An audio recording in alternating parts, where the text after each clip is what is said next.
Hi, thank you so much, Opal, for talking to me today. Opal, you're a businesswoman, a mother, a grandmother, worked all your life. So your experience of being here in the UK for you has been a positive one.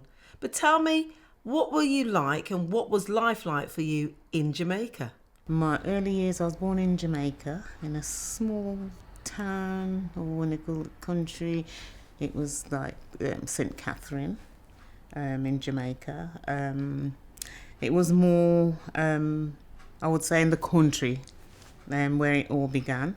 And I think by the time I was the age of probably 3 or 4, we moved out more to the town side of more busier side. Early years, it was lovely. Loads of siblings because there's 13 of us, but back then there was only 5 of us in Jamaica. So I had 4 other siblings, and I was the baby. I was the youngest. Who brought you up then in Jamaica? Love my gran so much. I thought she was my mom because I didn't know my mom or my dad because by the time I became, you could say, central to everything else, I realised, okay, this is mom, grandma, this is it. We call her mama. And so I didn't know anybody else, parent, apart from her. And then my aunt and my uncle who also lived with us.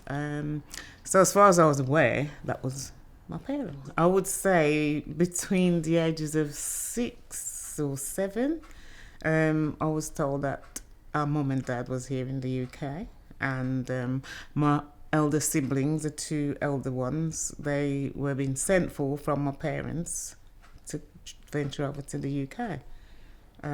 So I didn't know much. But I was a happy child, so it didn't really affect me in any way or form. So it was at that time I heard that, got mum and dad, but never knew. I was told that my dad came here when I was about 2. And so I would imagine my mum probably came here when I was probably about 2.5, 3. My dad came to set up home here. And that's as far as I know. Didn't let anything worry me as a young child then. My turn was I would say 1968, because I came here in 1969 in the winter month. So I would say, when I was coming, I was about 8. So you came to the UK on the plane with your other siblings. How did you feel when you were being put on the plane? It was very traumatic, going to somewhere that you're not familiar with, leaving the area that you lived and the community there. It was very traumatic. I remember me screaming and crying, and they had to literally pick me up and get me on that plane because I wanted to stay at my gran. I didn't know what I was coming to, and that was my home. And it was very traumatic at the time. It was. I think we all sat together. There was 3 of us. My second eldest brother and my second eldest sister, and so we 3 came together on the plane to England, and it was very scary, I would say, because you didn't know what to expect. I could remember sitting in the waiting back the actual airport and seeing all these red lights, thinking, what are those? And that was like the cars driving, which was something kind of I find really fascinating. And I thought, wow. And a bit of calmness by then. And until our parents came, remember the minibus that came for us? And very strange, thinking, that's my dad and my mum, and that's where it all began. What was it like seeing your parents for the first time? There was no photos of what my mum and dad looked like, so it was actually new beginning, to say, you got parents now, and still miss my gran. And then it took us hours to drive to come to the Midlands, and then came, and there were other siblings. So you come over, as you said, late 60s, you're about 9 years old. Tell me what it was like meeting your British siblings for the first time. How did you feel? We knew we were coming, and obviously they'd been little bit older. It was just like, can't wait to see our big brother and big sister who was with us at the time before they came before us, and that's what I was looking for. So at that time it was just like anxious, I would say. I was very anxious as to find out, well, where are we going? And, you know, when we did arrive at home, I thought, oh, what? It was winter as well. So, yes, very cold. Obviously, there's houses, there's cars. I think, oh, this is all new. Is this what England looked like? So we're thinking, wow, you know. And it was, again, you're kind of, very apprehensive as to when you open that door, key for a door. And as a child, you're thinking, wow. And you go into the house and, here we are, this is home. And then you see the siblings. There was my bestie, that was Joe. And then Joe, and then there was Irvin. They were the two older ones, Joe, Irvin, and Yvonne, and Desmond. So there was four new ones at the time. So it was like, my dad on the right, these are your sisters and brothers, these are the British children. So it was quite plain and straightforward. These are the British children. It was new. I didn't know him, he didn't know me.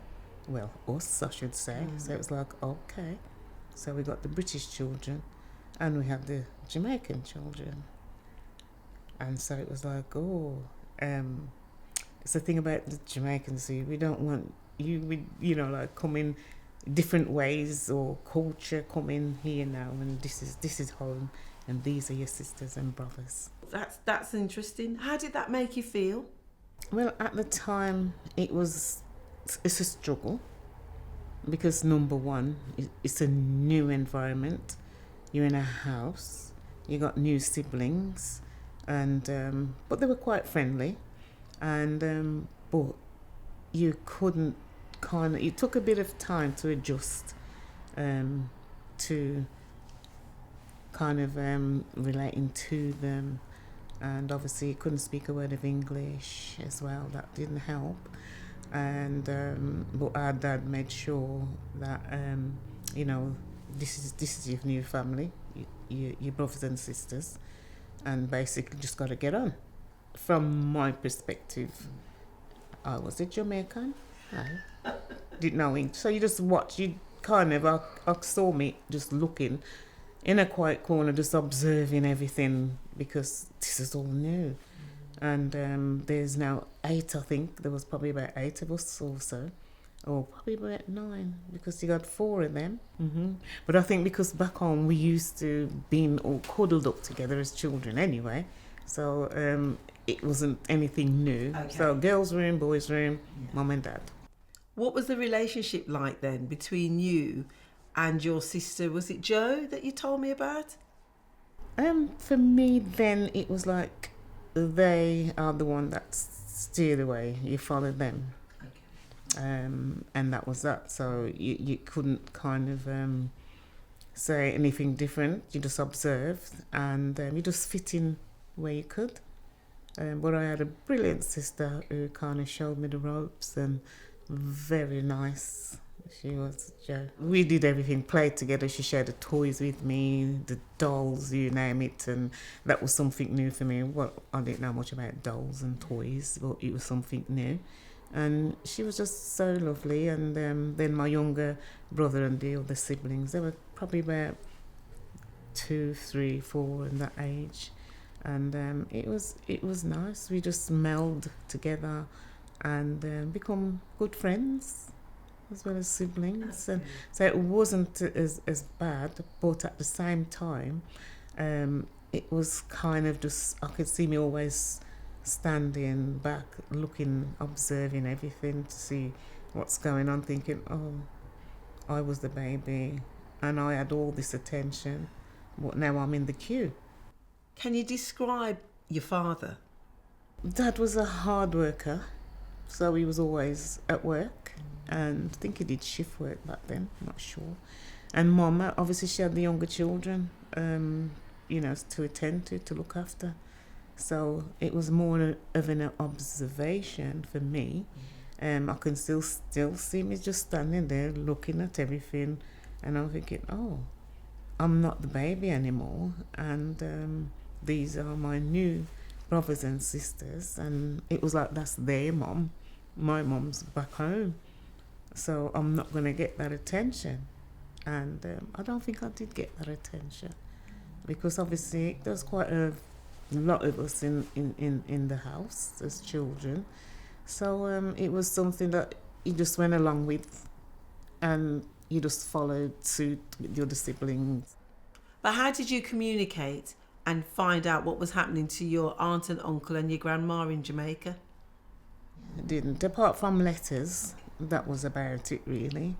And obviously it probably took, when you got a bit older, to send your own letters, because back then, when I was a child, the letters came from the UK to my gran. Mum and Dad sending funds to look after us and everything else, and sending love, to us as children. So it was this kind of different stages as I got older, and then it was like they, as the adults, kept the communication going between my gran and themselves.